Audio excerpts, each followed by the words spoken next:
Why should we love those who hurt us? Because if you won't love, your life won't be beautiful.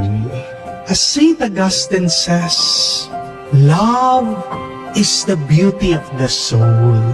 Love is the pleasantness of our spirits. Hindi ka talaga magiging masaya sa buhay kung hindi ka nagmamahal. Diba? Yung mga in love, pansinin niyo sila, gumaganda sila. Yung mga nagmamahal, nagiging maliksi sila. May gana sila araw-araw. At kapag nagmamahal ka, tandaan mo ito, makakakita ka ng mabuti at maganda. Doon sa taong minamahal mo kahit na yan may pagkukulang. Lahat ng mga tao sa buhay natin, kahit na mahirap na pakitunguan yan, mayroon tinuturo sa iyo yan. Kung meron nag-iinis sa iyo, tinuturuan kang magpasensya. Kung may nag-iwan sa iyo, tinuturuan kang tumayo sa dalawa mong paa. Kung ginagalit ka ng isang tao, tinuturuan ka na umunawa at umintindi. Kung may kinatatakutan ka, tinuturuan ka na maging matapang. Kung merong pasaway at nilalabanan ka, tinuturuan ka lang yan na sumuko ka palagi sa Diyos.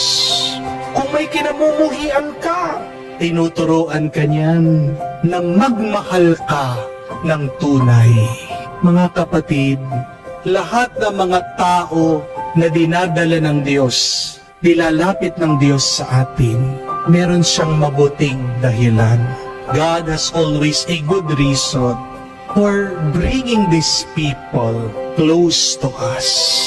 Hindi ilalagay ng Diyos sa isang tao sa buhay mo na hindi naman siya makakatulong para sa iyong paglago. Hindi po ba? God puts difficult people in our lives so that we can grow. Mga kapatid, tandaan niyo po ito. Itong mga mahahalagang aral galing sa Diyos. Huwag kang hihingi ng tawad sa mga nakasakit sa iyo. Kung ikaw ang nakasakit sa iba, dun ka lang humingi ng tawad sa kanila. May mas mabuti pang pwedeng gawin kesa sa paghingi ng tawad dun sa mga nakasakit sa iyo. Gusto mong magpakumbaba, pero una, manatili ka pa ring matatag at malakas. Huwag kang magiging lampa. Kung hindi, aapak-apakan ka nila.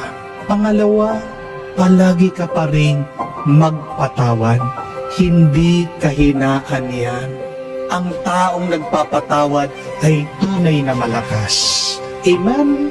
At pangatlo, palagi kang magmahal diyan sa taong nakasakit sa iyo.